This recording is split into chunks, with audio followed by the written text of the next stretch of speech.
Hello and welcome to my presentation on YouTube, iTunes, and Google Docs. Save time and stimulate. I'm going to start by talking about YouTube, move on to iTunes, and finally I'll speak about Google Docs. This is an example from YouTube. This is an MIT professor discussing algebra, and this is a real class, real professor, and this is what he is doing with his class. Through MIT's open courseware project, they're putting much of their material online and in video format and in text format so that anyone in the world can study along with MIT students. Okay. I can even say right away, what's the matrix what's the coefficient matrix? The matrix that involves these numbers. A matrix is just a rectangular array of numbers. Here it's 2 rows and 2 columns. So 2 and minus 1 in the first row, minus 1 and 2 in the second row. That's the matrix. And the unknown, well, we've got 2 unknowns. So we've got a vector, x with 2 components, x and y, and we've got 2 right-hand sides that go into a vector 0, 3. I couldn't resist writing the matrix form even before the pictures. So I always will think of this as the matrix A, the matrix of coefficients. Then there's a vector of unknowns. Here we've only got 2. This is a video of mine. I do things much differently. I have a green screen in the background, and I try to make my videos more entertaining, a little more fun. I try to inject some humor, and I also use graphics and pictures like this and to make it more stimulating, more interesting. Here's an example of the graphics on both sides.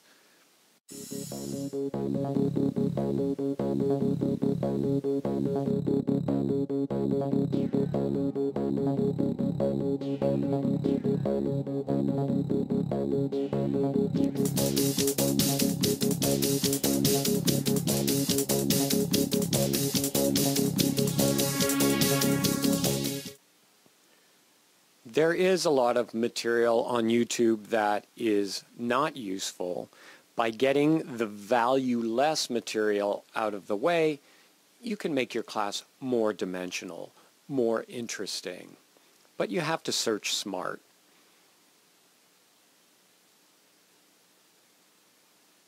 Here are some searching tips.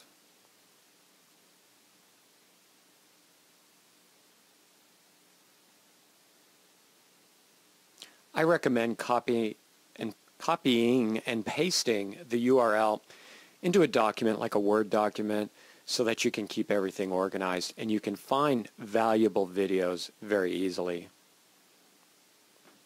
There are pros and cons to using YouTube. Overall, I feel if you can search in a smart way, you will not waste a lot of time and you will find valuable material. When you do find good material, please give them good ratings, give them positive comments, and subscribe to their channel. This keeps a lot of people motivated.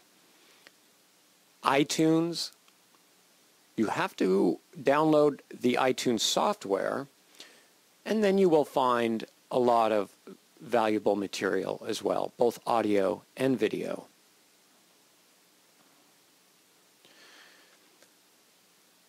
I listen to probably about 4 or 5 podcasts a week.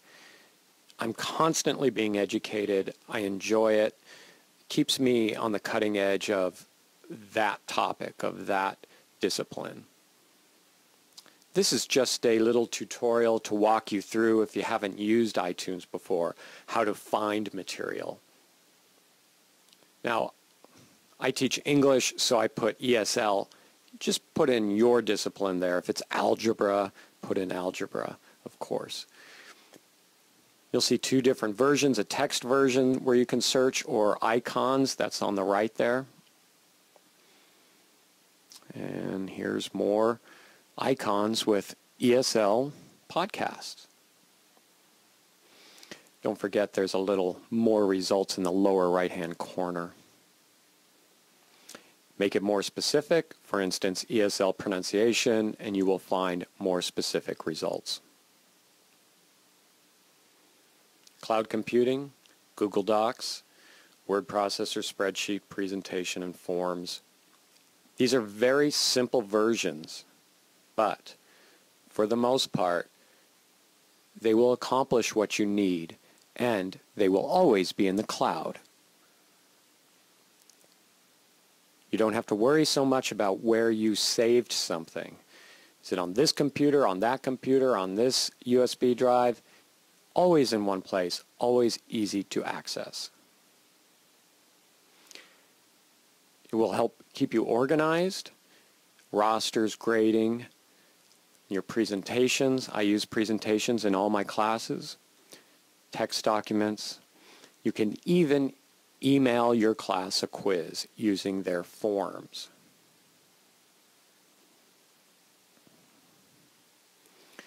I have my own technique. You can look at these points in this slide. I lay all of my classes out by the week. This keeps things organized. If I do it by the day, there's too many files. So I do it by the week, and things keep very organized and easy to find material.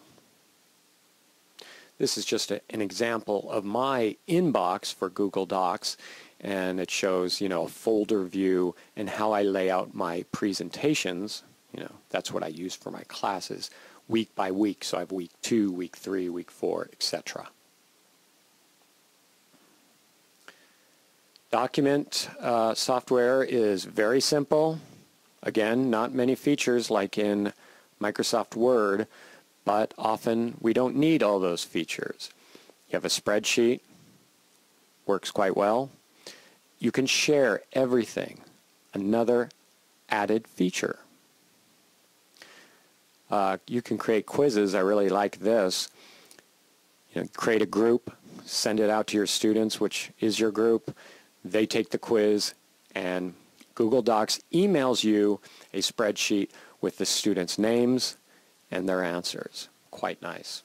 Many benefits listed here. Reusing, of course, but for me, keeping everything in one place is probably the biggest thing that I notice in my life as I construct and go about teaching courses. The students like the clear communication as well.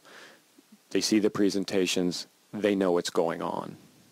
And of course, all of this can be backed up by exporting, and it's very, very quick and easy. It's one click, you export your files, and you just keep doing that if you're concerned about backing up. And you should be concerned.